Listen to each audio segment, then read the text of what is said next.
So, Minecraft Mob Vote is back, and I'm going to start this off by saying super underwhelmed. So, they introduced three different mobs. They introduced the Tough Golem, the Rascal, and the Sniffer, right? All three of these mobs supposed to be unique to do their own thing. It feels like Minecraft is trying to get us to go with the Sniffer because that seems to be the most like completed mob explanation to give. So, the Sniffer is supposed to be an ancient mob that you find underwater. They're supposed to dig up seeds for you, ancient seeds. So, yeah, new flowers and stuff like that, it looks like. I don't know, right? So, with this Sniffer, I got a few caveats for that because it's like, are they only going to be found like in new areas, or would I still find in my already explored areas, right? If it's new areas, I'm less interested in it because if you have an old world, it'd be a pain in the neck to get there. And let's be honest, you only need flowers when you need flowers.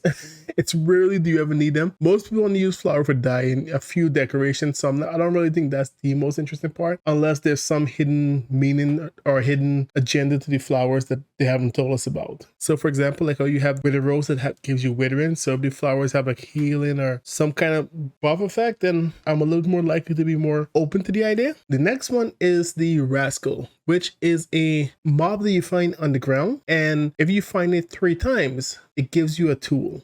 And the example they use in the video, it looked like an enchanted iron tool. Again, it seems very limited because you're only going to get this in the beginning, right? This is only useful in the beginning. You're not going to be able to do anything with this once you get, I don't know, netherite gear. Is it going to give me different type of enchantment? Like what enchantments are we talking about? Am I going to get, was it swift sneak or what the new one is called? So like, what does it give? If it just give me tools, iron tools, I'm playing in a world right now that's been going on for like a year, and my own world has been going on for a while. I don't need those tools, so I have no reason to go look this mob up. It'd be nice when you first start off Minecraft. So if you're somebody that start off Minecraft often, I think this could be a good mob. But if you're not, I don't think it's going to be that interesting for long. And the last one is the Tough Golem. Of the group, the description and stuff they give for these mobs, this one seems like the least upfront interesting because pretty much all it does is a statue that picks up items and walk around with it. But that's about all the information they give us.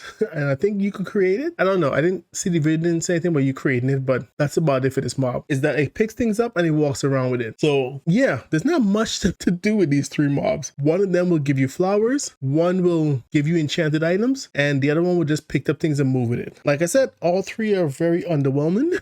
I don't even know. So if I'm going to speak honestly, I'm more in favor of the Tough Golem, and that's because I think the Tough Golem is something you could still use later game. I think it's something you would mostly use later game because I think we have a lot of features in Minecraft that benefits earlier game, but I think the Tough Golem, one of the biggest issue I have with Minecraft is that it's too still. There's no live or movement in it, right? You have to put mobs in and they get a little weird. There's no real like that. They get a little weird and they don't actually fit into the inside of a building. I think the Tough Golem will give you a little bit more of internal design to see things move around and change and almost a live world. And the fact that you don't have, I'm guessing you could build them so you could just put them where you are, because moving mobs in Minecraft is always fun. So yeah, the Sniffer seems like a nice mob to get the flowers, but I'm afraid that it's something that you're going to use once and never use again, because most likely once you get the flower, how many are you going to need? You know what I mean? So I don't think the Sniffer is going to be a mob that we use for long term. The same thing with the Rascal. If it's only found in caves, you might have to catch it to bring it up, but you're not going to use it after a while. That feature I feel is going to be useless. And don't misunderstand, I'm not saying the Tough Golem feature is going to be the greatest thing ever, but in my opinion, I think that's going to give us the most usage than the others. Yeah, so this is just my thought. This is just my opinion. I'd love to hear from you. Go in the comments, let me know which mob you think is going to be a better choice and why, and let's see what happened on the 14th. All right, folks, your host Average Gaming. Good night.